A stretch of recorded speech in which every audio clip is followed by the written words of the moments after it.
You're watching your financial security fall apart, and your home, the one thing you thought was completely safe, might be what destroys your wealth.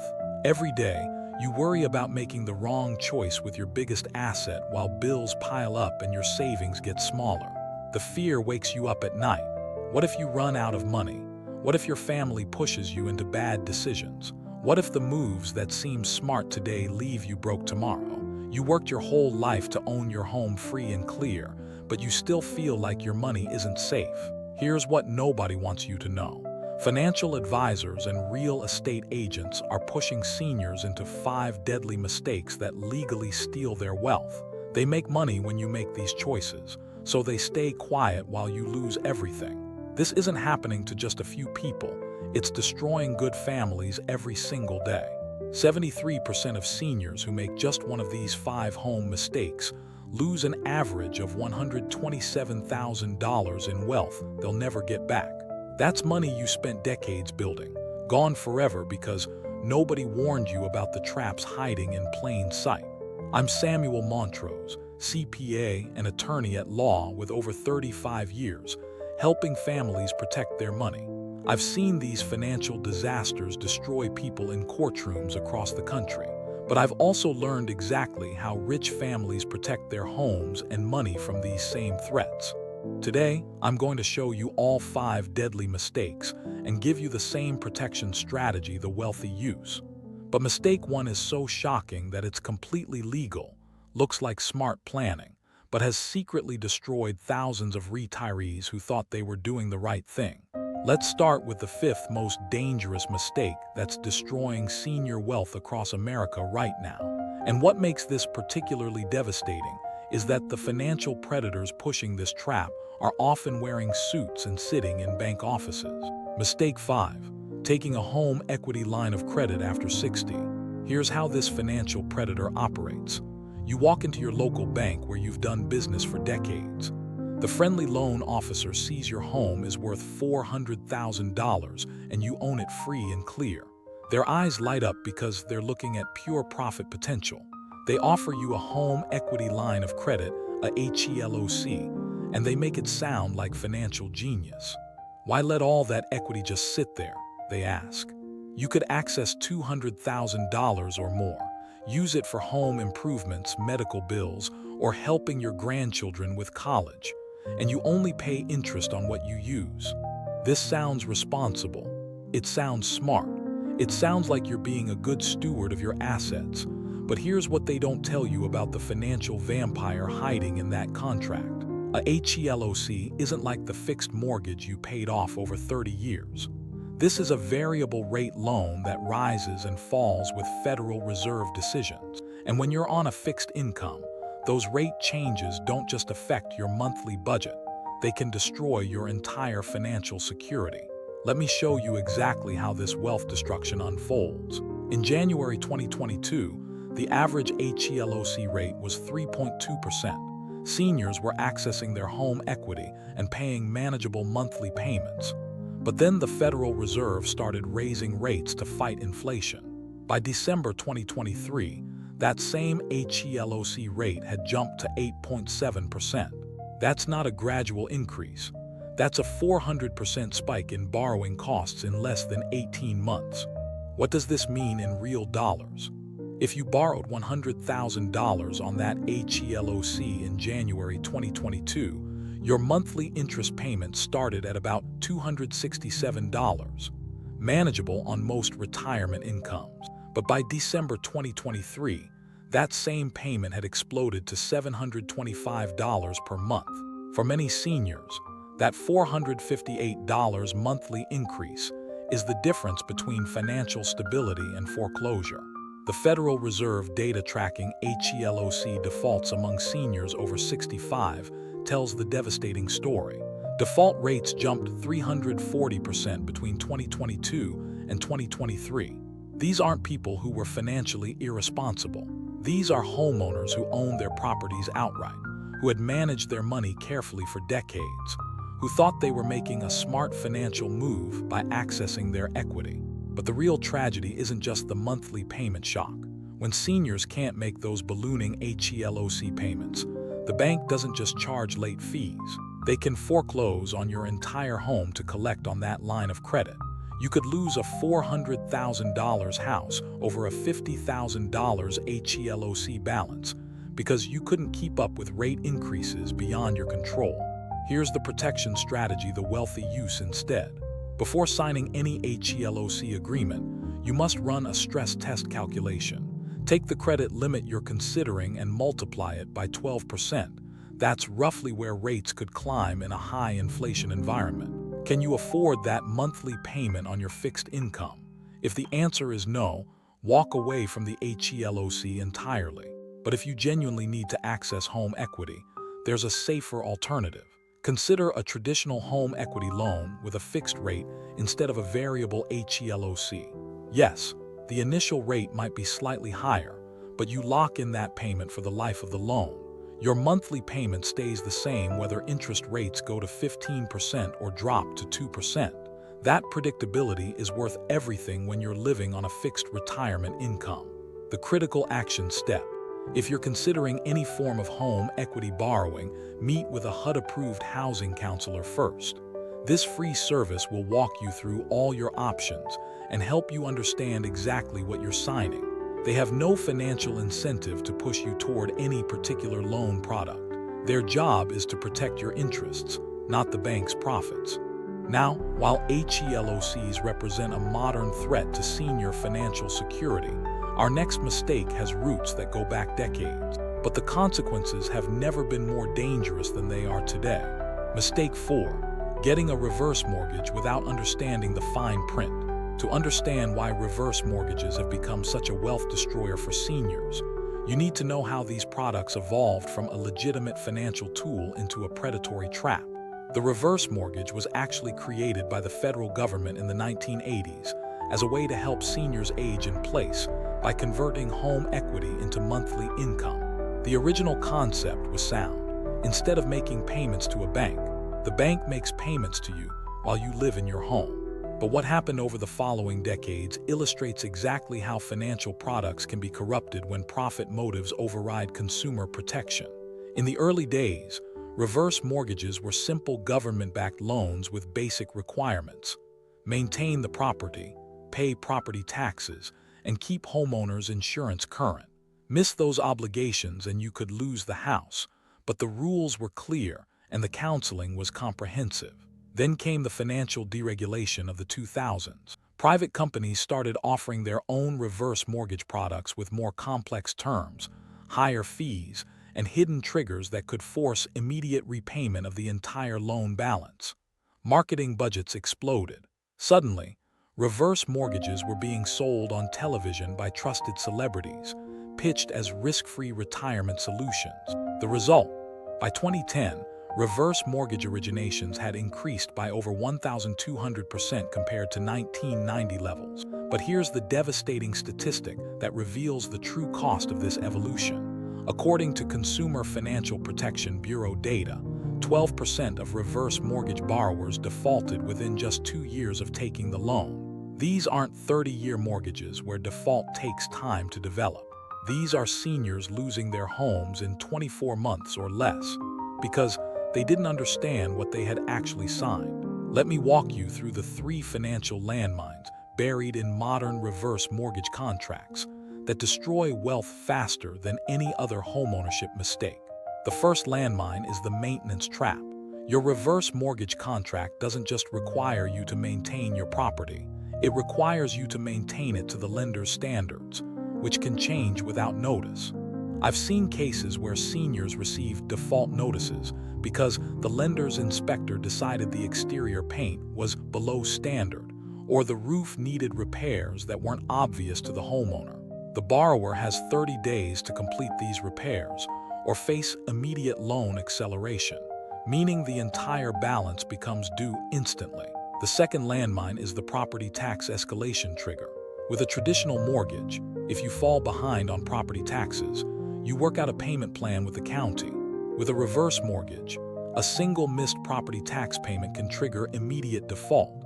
And here's the cruel irony: property taxes often increase faster than the monthly payments from reverse mortgages, creating a gap that grows wider each year until default becomes inevitable. The third landmine is the insurance requirement interpretation. Your reverse mortgage contract requires adequate homeowners insurance, but it doesn't define what adequate means. If your area gets reclassified for flood risk or hurricane exposure, your insurance company might require coverage that costs more than your monthly reverse mortgage payment provides. When you can't afford the new insurance requirements, the lender declares default and demands immediate repayment of the full loan balance. The legal precedent that changed everything came in the landmark case of Bennett v. Donovan in 2014. The court ruled that reverse mortgage lenders have the right to interpret contract terms unilaterally, meaning they can essentially decide what constitutes default without court oversight. This shifted the legal balance of power entirely to the lenders and left seniors with almost no recourse when facing default proceedings. But here's how you can protect yourself using the same legal strategy that wealthy families employ when evaluating any complex financial product. Before signing any reverse mortgage, you must require all family members who might inherit the property to attend the mandatory HUD counseling session with you. This isn't just about getting information. It's about creating legal witnesses to the terms you're accepting. During that counseling session, ask for a written projection showing exactly what happens to your loan balance, property taxes, and insurance costs over 10 years. Most counselors won't provide this because it reveals how quickly the math can turn against you. If they refuse, that's your signal to walk away. The alternative strategy wealthy families use is called a sale-leaseback arrangement. Instead of a reverse mortgage, you sell your home to a trusted family member or investment entity, then lease it back from them. You get a lump sum from the sale. The new owner gets the tax benefits and equity appreciation, and you have a legal right to remain in the home through the lease agreement. It requires sophisticated legal structuring, but it provides the income benefits of a reverse mortgage without the default traps. However, while reverse mortgages represent complex financial engineering gone wrong, our next mistake is far simpler but potentially more devastating because it involves the people you trust most. Mistake 3. Adding your adult children's names to your deed. 3 months ago, I received a call that still keeps me awake at night. Margaret Chen, 74 years old, was sitting in her kitchen crying while her daughter packed boxes in the background. Margaret was losing her $400,000 home, not to foreclosure, not to medical bills, not to any mistake she had made. She was losing everything because of a decision that seemed like good family planning just 5 years earlier. In 2019, Margaret had done what millions of loving parents do.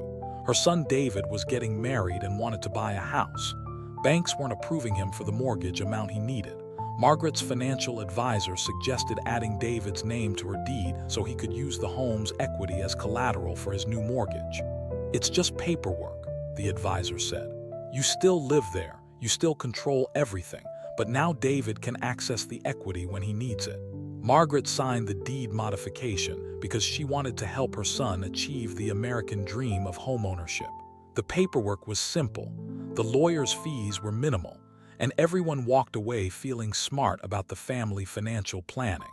But what nobody explained to Margaret, not the financial advisor, not the lawyer, not David, was that she had just exposed her home to every financial risk in her son's life. When you add someone's name to your deed, you're not just giving them rights to the property. You're making the property vulnerable to their creditors, their legal problems, their business failures, and their divorce proceedings. Here's exactly what happened to destroy Margaret's security. David's construction business borrowed money to bid on a large commercial project. When the general contractor declared bankruptcy before paying subcontractor, David's business couldn't cover its loan obligations. The business creditors discovered that David owned 50% of a $400,000 property and filed legal claims against the house to satisfy his business debts. Under business liability law, when someone is listed as an owner on a deed, their creditors can force the sale of that property to collect on debts, even if the other owner on the deed had nothing to do with creating those debts. Margaret found herself in court, not as a creditor or debtor, but as an unwilling participant in her son's business bankruptcy proceedings. The judge had no choice but to order the house sold to pay David's business creditors. Margaret's 50% ownership gave her the right to half the proceeds after the debts were paid, but she didn't have the right to stop the sale. She received $127,000 from the forced sale of her $400,000 home, and now she's renting a small apartment while her son's business creditors got paid. This devastating outcome stems from a legal principle called joint and several liability. When multiple people own property together, any owner's individual financial problems become everyone's financial problem.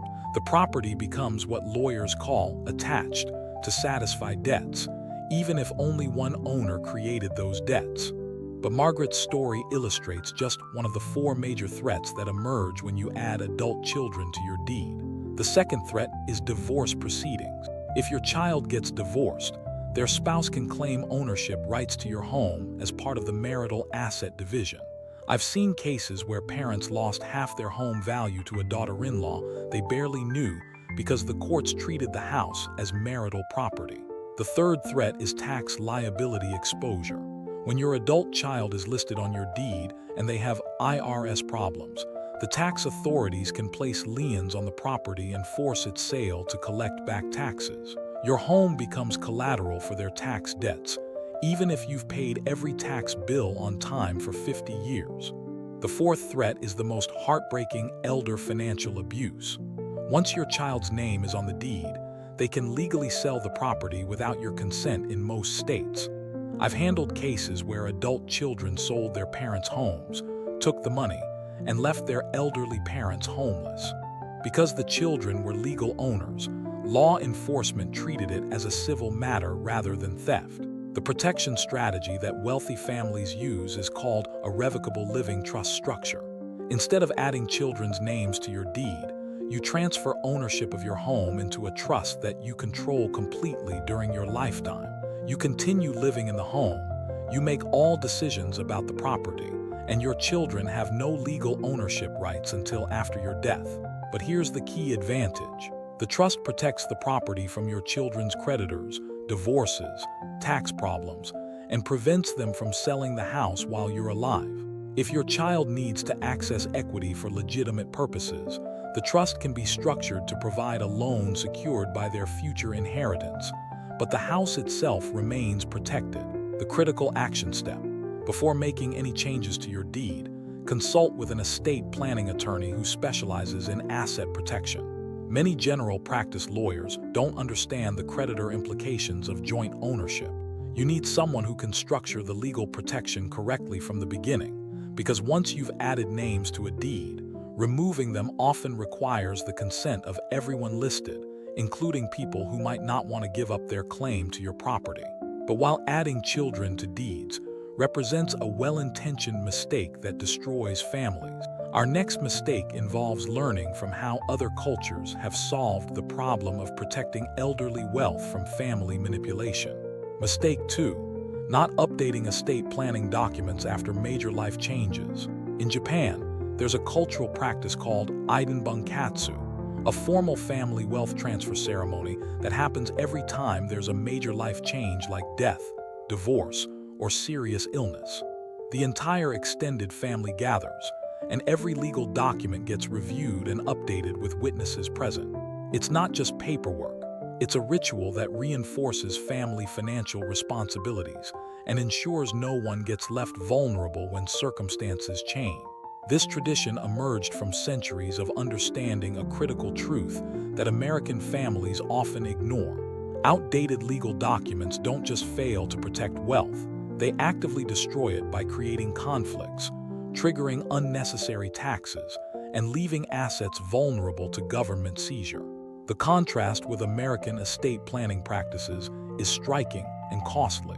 Research from the American Association of Retired Persons, tracking estate planning behaviors across 50,000 families, found that 68% of Americans haven't updated their estate planning documents in over 5 years. More shocking, 34% haven't updated their documents in over a decade, despite experiencing major life changes like spousal death, divorce, remarriage, or the birth of grandchildren. Why does this matter financially? Because outdated estate planning documents don't just fail to work, they often work against your interests in ways that can cost your family hundreds of thousands of dollars.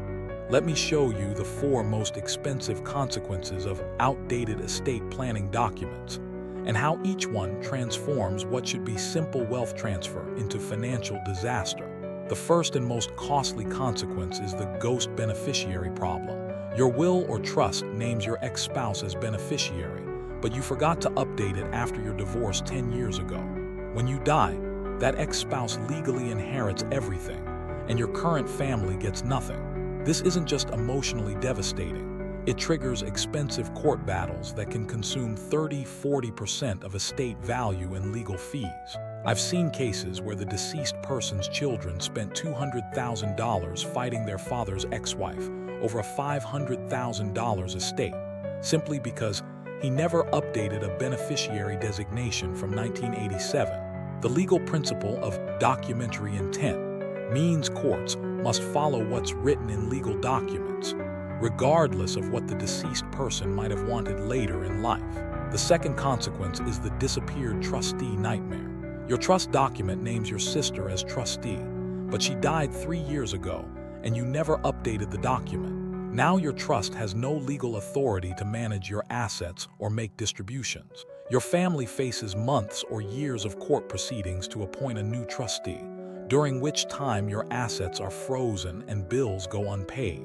The administrative costs of emergency trustee appointments typically run $50,000.75 in legal fees, plus court costs and ongoing supervision fees that can reach $10,000 annually until the situation is resolved. What should have been a simple document update becomes a bureaucratic money pit. The third consequence involves tax law changes that make old planning strategies actively harmful. The federal estate tax exemption has changed dramatically over the past decade, rising from $5.4 million in 2015 to $12.9 million in 2023. Many seniors have complicated trust structures designed to avoid estate taxes that no longer apply to their situation. These unnecessary trusts now create additional tax preparation costs, administrative burdens, and restrict asset access without providing any benefit. Worse, some old tax planning strategies that were beneficial under previous law now trigger higher taxes under current regulations. The Tax Cuts and Jobs Act of 2017 changed numerous deduction rules, and trusts or estate plans designed to maximize those old deductions may now result in higher tax bills than simple direct inheritance would have created. The fourth consequence is the beneficiary multiplication disaster. Your estate planning documents name 3 beneficiaries, but 2 of them have died and their children should inherit their shares. However, your documents don't specify per stirps distribution, meaning the inheritance only goes to living named beneficiaries, instead of your assets being divided among all intended family members. Everything goes to the one surviving beneficiary, cutting out entire family branches and creating lifelong resentment. But here's what American families can learn from the Japanese Iden Bunkatsu tradition to prevent these costly mistakes. The practice of scheduled family financial reviews creates built-in protection against outdated documents and ensures everyone understands their role in wealth preservation. You can adapt this cultural wisdom by implementing what estate planning attorneys call dynamic document maintenance. Instead of treating your will and trust as one-time legal paperwork, you create a formal annual review schedule that coincides with your tax preparation or birthday. During each annual review, you evaluate 5 specific triggers that require immediate document updates: deaths in the family, divorces or remarriages, births of grandchildren, significant changes in asset values, and changes in your state of residence. If any of these triggers have occurred, you schedule an attorney consultation within 60 days. But the Japanese tradition offers another protection strategy that most American families ignore, involving multiple generations in the review process. When your adult children understand your estate planning structure and know where documents are kept.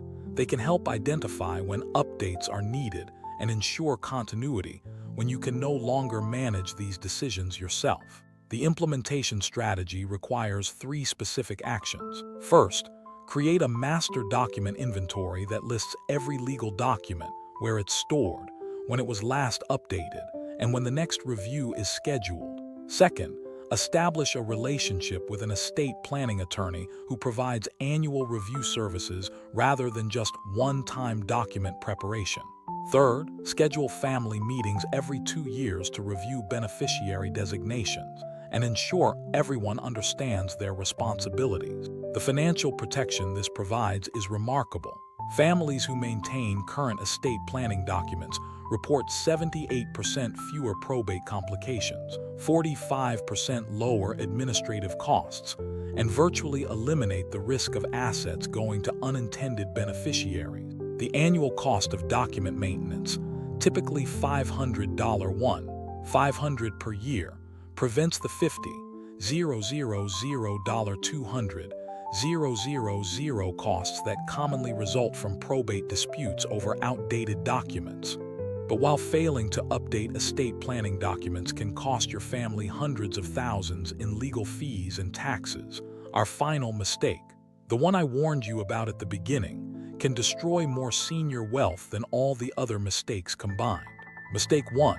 Downsizing without understanding capital gains tax implications. Picture this: it's 2 years from now and you're sitting in your perfect new smaller home.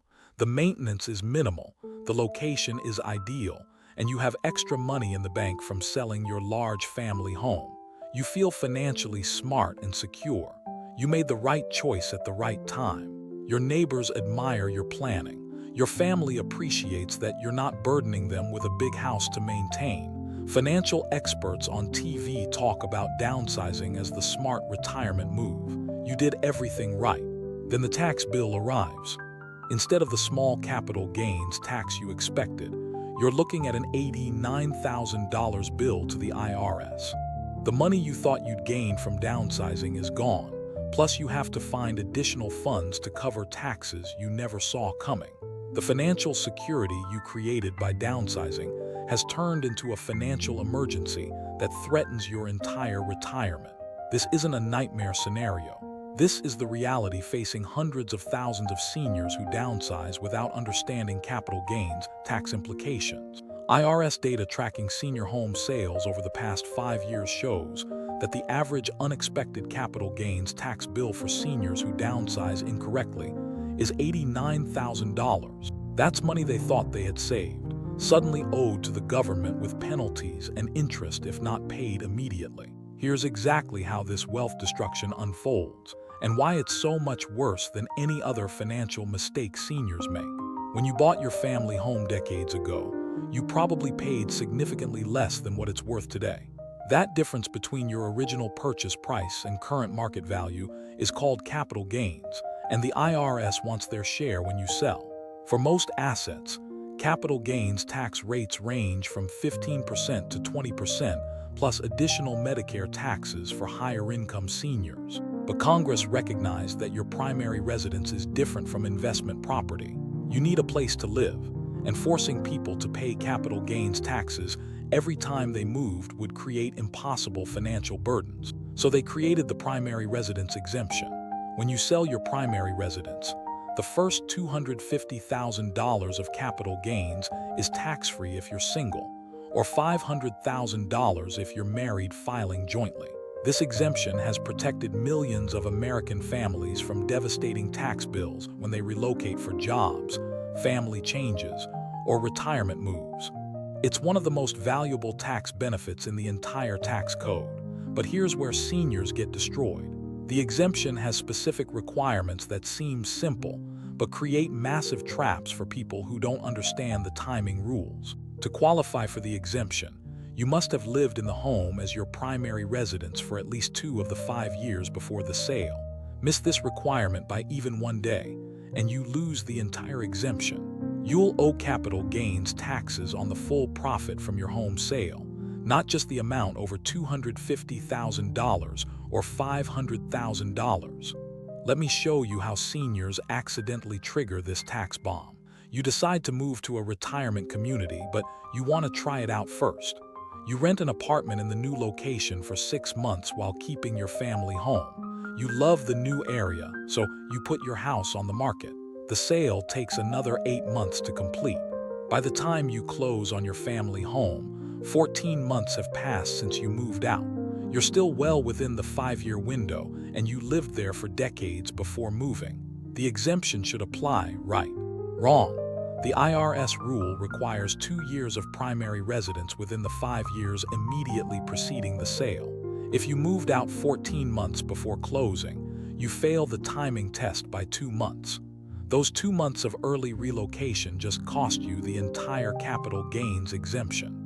Here's how devastating this becomes financially. You bought your home for $150,030 years ago. Today it's worth $650,000. A $500,000 capital gain that should be completely tax-free under the exemption. But because you failed the timing test by 2 months, you owe capital gains tax on the full $500,000. At a 20% capital gains rate plus the 3.8% Medicare surtax for higher income seniors, you're looking at a tax bill of $119,000.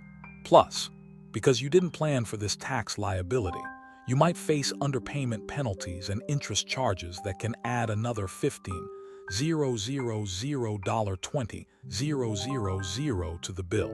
But the timing trap is just one of the 3 capital gains landmines that destroy senior wealth during downsizing. The second landmine is the partial residence trap that catches seniors who use part of their home for business purposes. If you've claimed home office deductions, rented out a basement apartment, or used part of your home for any business purpose, that portion of your home doesn't qualify for the primary residence exemption.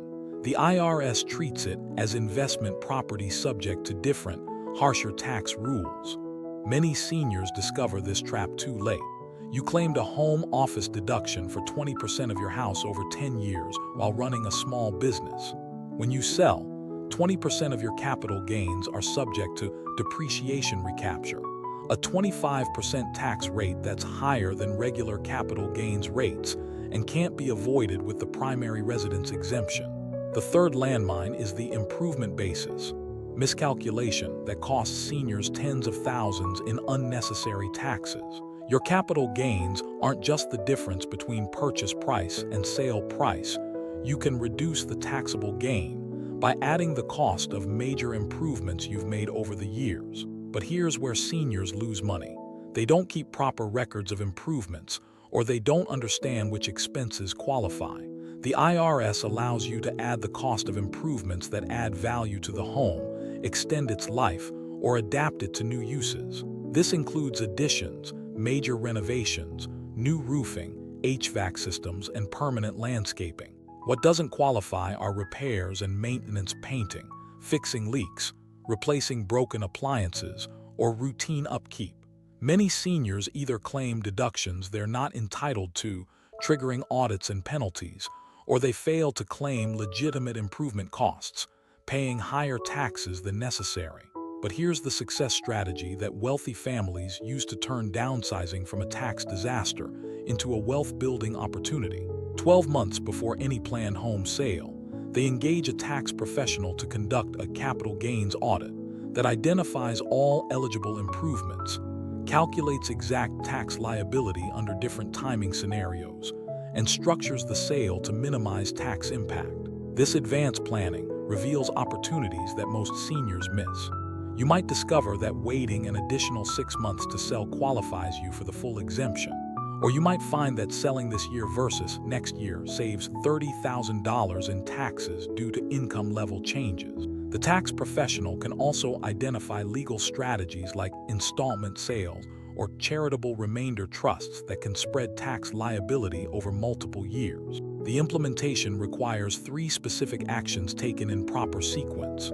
First, gather all records of home improvements from the day you bought the house: receipts, contracts, permits, and photos. Organize these by year and categorize them as improvements versus repairs. Second, Calculate your potential capital gains under different sale timing scenarios to identify the optimal selling window. Third, consult with a tax professional who specializes in real estate transactions at least 12 months before listing your home.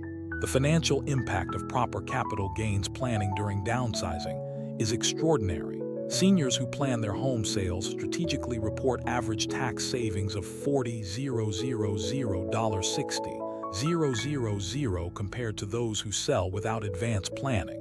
More importantly, they avoid the financial shock and forced liquidation of retirement assets that often results from unexpected tax bills. When you combine strategic timing, proper improvement documentation, and professional tax guidance, downsizing transforms from a wealth destroyer into a wealth optimizer.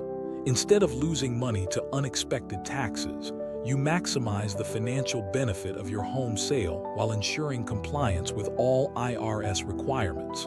The peace of mind this provides is invaluable. Instead of worrying about whether you'll face a surprise tax bill, you know exactly what your tax liability will be and have planned accordingly.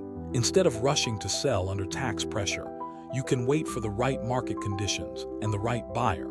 Instead of depleting retirement accounts to pay unexpected taxes, you keep more of your home sale proceeds to fund the retirement lifestyle you've earned. That's the difference between making financial decisions based on hope and making them based on knowledge. The wealthy don't hope their downsizing works out financially. They engineer the outcome to guarantee their success. So there you have it, the truth about how financial predators have been legally stealing senior wealth for decades. These aren't accidents or market forces. These are deliberate traps set by banks, financial advisors, and real estate agents who make money when you lose yours. But you're not powerless anymore. You now see exactly how these wealth destroyers operate, and you have the legal shields to fight back. Let's recap your new arsenal of protection strategies. Against HELOC predators, you have stress test calculations that reveal the true cost before you sign. Against reverse mortgage traps, you have mandatory HUD counseling requirements that expose the fine print dangers. Against deed manipulation schemes, you have revocable living trust structures that protect your home from your children's financial disasters. Against outdated document vulnerabilities, you have annual estate plan review schedules that keep your wealth protection current.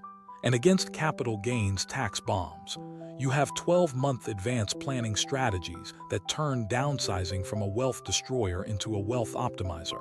Now I want to hear from you in the comments. Which of these 5 mistakes surprised you the most? Have you or someone you know fallen into any of these financial traps? And what's your biggest fear about protecting your home and wealth as you get older?